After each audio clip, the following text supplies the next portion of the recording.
वीरं जानकी शोकनाशनम् कपीशमक्षहन्तारं वन्दे लङ्काभयङ्करम्।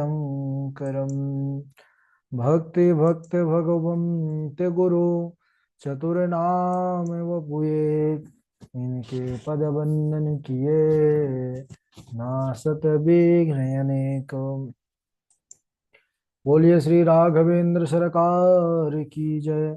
रामायण श्री राम कथा की जय। श्रीमद् गोस्वामी तुलसीदास जी महाराज की जय। परम मंगलमय परात्पर अखिलेश्वर अचिंत कल्याण गुणगण निधान सर्वेश्वर सर्वाधिपति अकारण करुणा वरुणालय अकारण करुणा करक सकल जन कल्लषापहारक श्री राघवेंद्र सरकार अवध नरेंद्र नंदन श्री रघुनंदन विदे वनस्पति जयंती जनक नरेंद्र नंदनी भास्वती जगदीश्वरी माँ सुनैना की आंखों की पुतलिका विदेह जा जनक जनकादि राज तनया जनक राज किशोरी वैदेही मैथिली श्री राम प्राण वल्लभा श्री जानकी जी। इन दोनों युगल सरकार के पावन चरण रविंदों पर कोटि कोटि प्रणाम। समस्त भूतादिक शीय राम में सब जग जानी करहूँ प्रणाम जोर जुग पाने। हम सब श्री राम कथा परिश्रम में अवगाहन कर रहे हैं। ठाकुर जी की विशेष कृपा।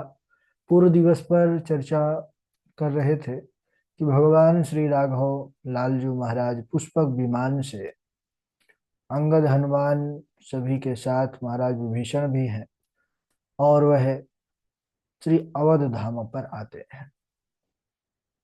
सभी बड़े प्रसन्न हुए और कहते हैं कि इतने आनंदित हुए सभी महाराज श्री राघव जी का जब राज्याभिषेक हुआ। प्रथम तिलक वशिष्ठ मुनि कीन्हा पुनि सब विप्र न आय सुदीन्हा।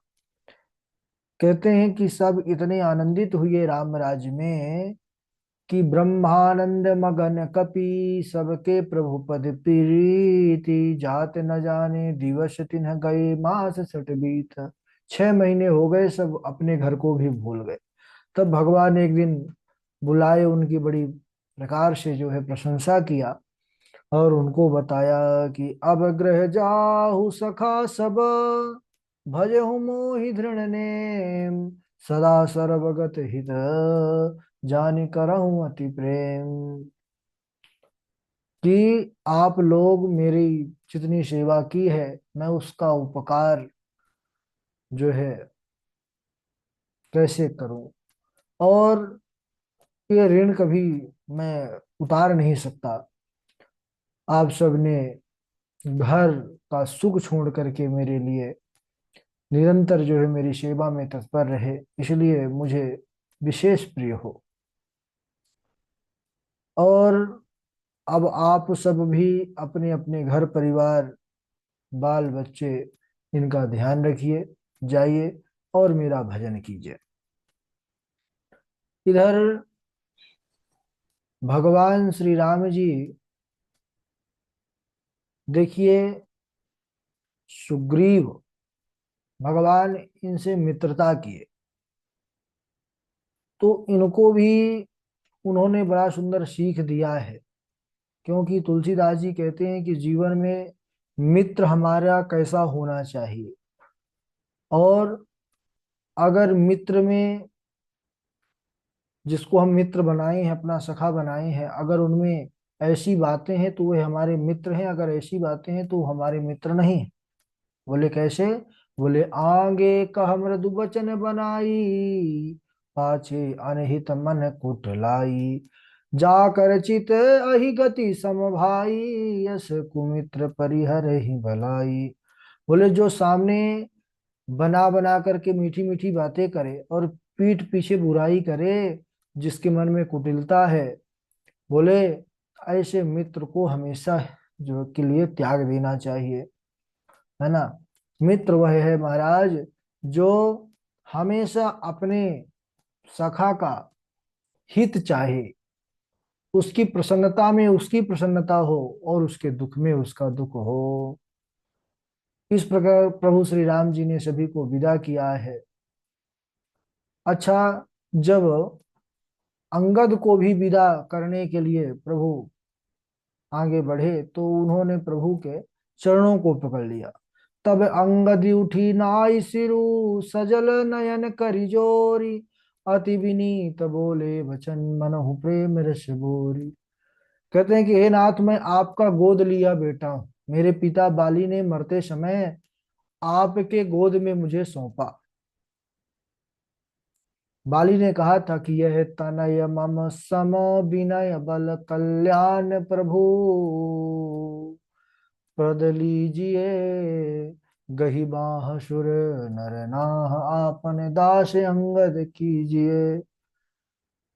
तो मैं अब अवध में ही रह करके आपके चरणों की सेवा करूंगा।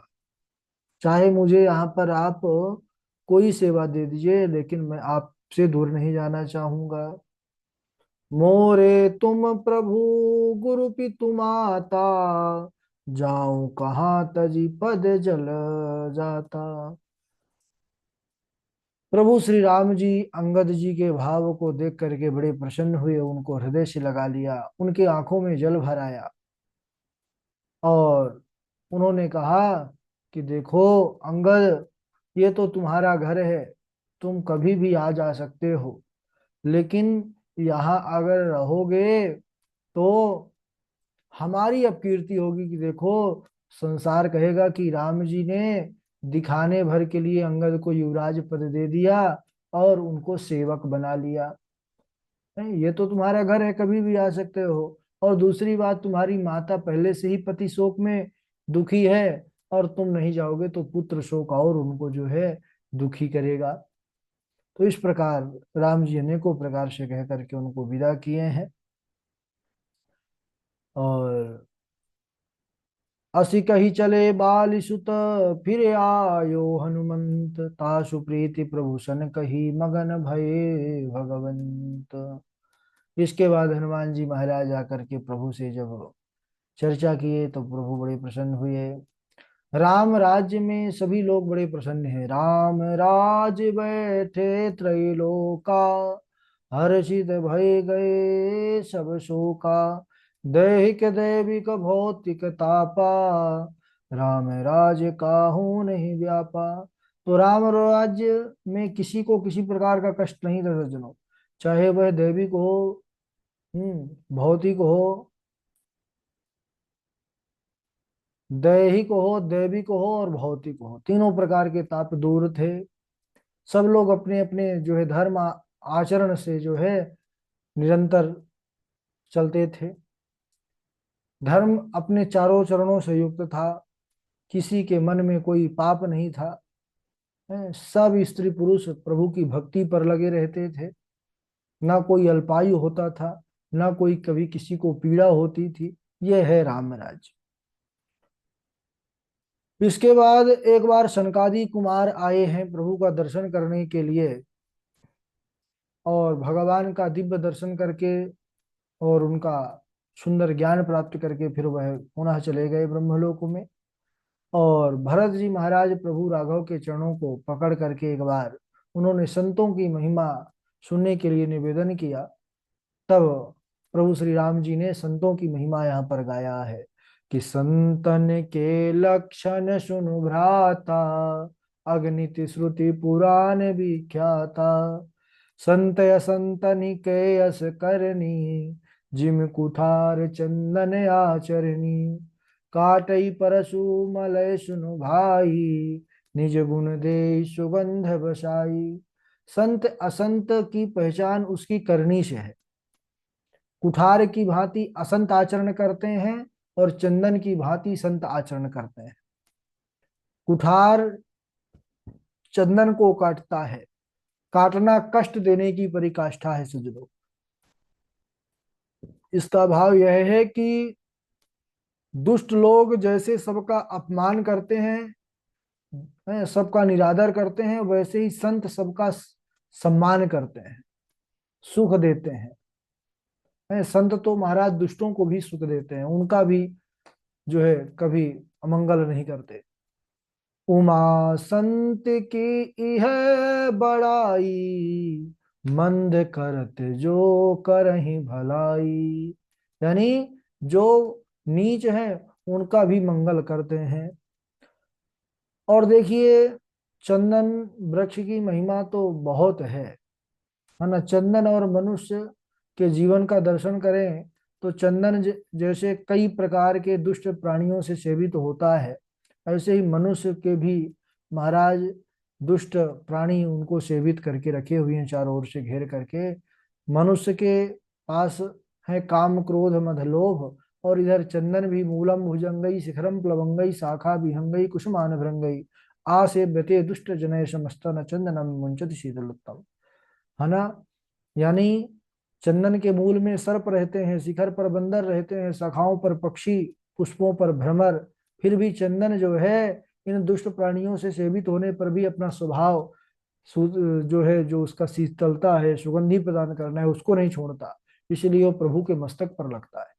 मनुष्य काम क्रोध लोभ मद मोह में स्वयं महाराज उसी पर जो है डूब जाता है। लेकिन जो संत जन होते हैं वह इनसे ऊपर उठ जाते हैं, इसीलिए वह श्रेष्ठ हो जाते हैं। तो संतों का जो स्वभाव है, मानो इसमें तो कई कथाएं हैं। एक आता है श्री एकनाथ जी की कथा आती है। दक्षिण के संत हैं और इनके अंदर जो है परम शांति, इनके अंदर क्रोध का लेश मात्र भी नहीं था।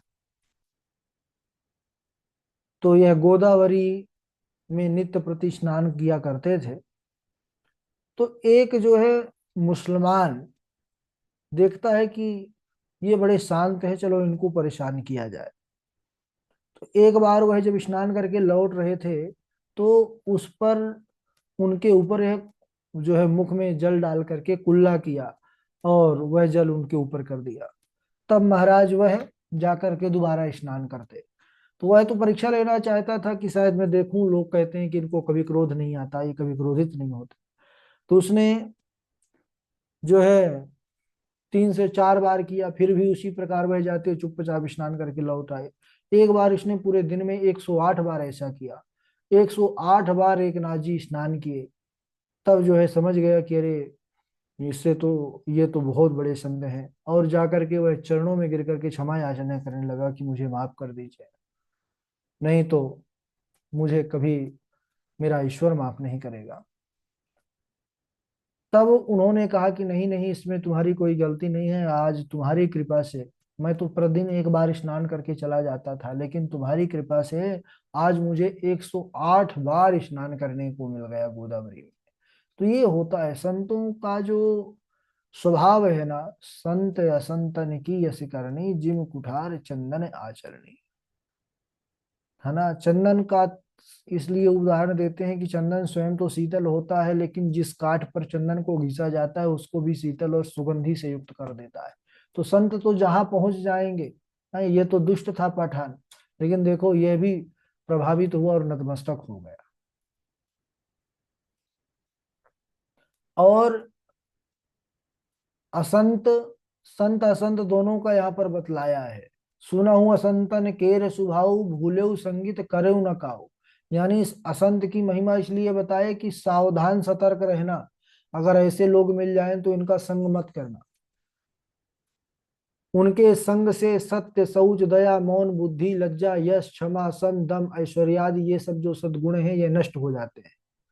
असंत पुरुषों का संग नहीं करना चाहिए। बोले असंत कौन है? कहते हैं कि जो निंदा करते हैं, चुगली करते हैं, झूठ बोलते हैं, और तो और कहते हैं कि जो दूसरों की निंदा को ऐसे सहर्ष होकर के, हर्षित होकर के सुनते हैं मानो उनको कोई बहुत बड़ा खजाना संपत्ति मिल गया हो। जो माँ बाप गुरु ब्राह्मण को नहीं मानते, ऐसे अधम जो है मनुष्य ही असंत हैं। कहते हैं कि ऐसे लोग तो सतयुग में होते ही नहीं थे। त्रेता में थोड़ा सा बहुत कम देखने को मिलते थे, द्वापर में थोड़ा सा ज्यादा इनकी संख्या बढ़ी, और कलयुग में तो यही यही है। कलयुग में जो महापुरुष हैं, सज्जन हैं, ये ढूंढने पर मिलते हैं, बिरले। और ज्यादातर संख्या इनकी कलयुग में इन्हीं लोगों की हो गई है महाराज, असंतों की।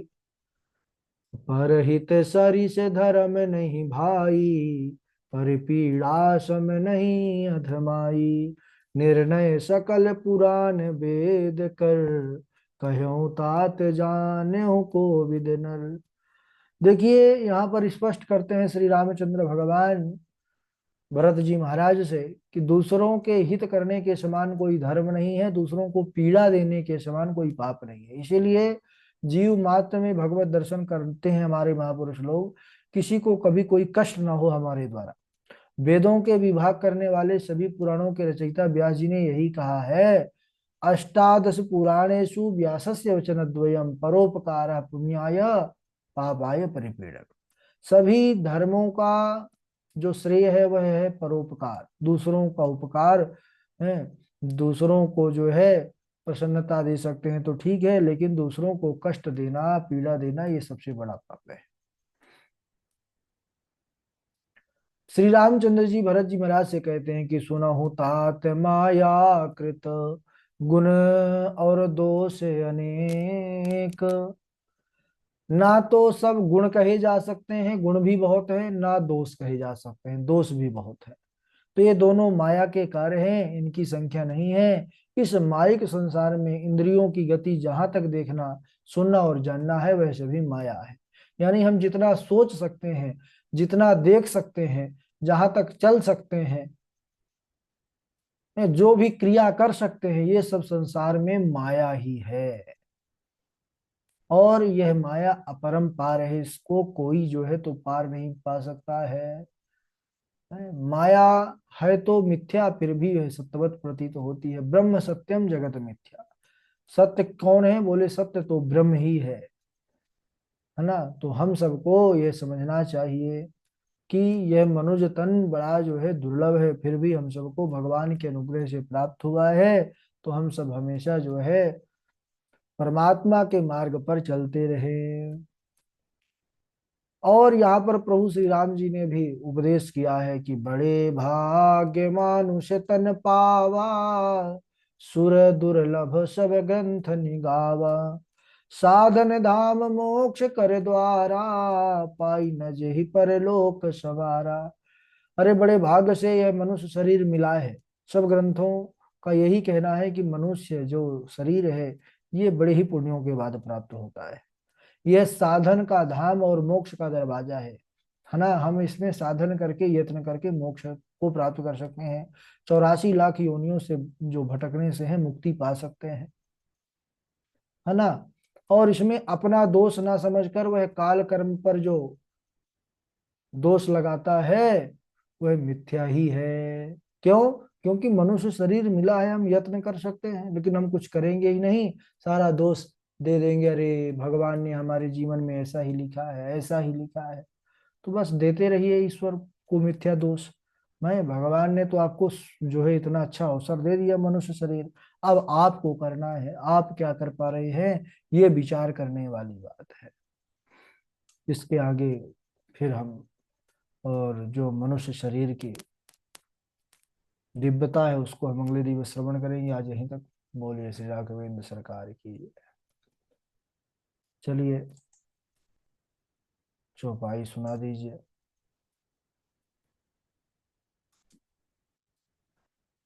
प्रणाम गुरु जी। जी जी, आ रही है आवाज? आ रही है आवाज। जी। एक निमेष बरस समुझाई, यही विधि भरत नगर नियराई। अस गुण होय नगर पैठारा, रटई कुभाति कुखेत करारा। प्रणाम जी। हम्म। प्रणाम गुरुजी। राधे राधे। राधे राधे। सुनि प्रभु वचन, मगन सब भय। को हम कहाँ विसारी तन गए। एक टक रहे जोरी कर आगे। सकहि न कछु कहीं अति अनुरागे। तब प्रभु भूषण बसन मगाए, नाना रंग अनूप सुहाए। राधे राधे गुरु जी, प्रणाम।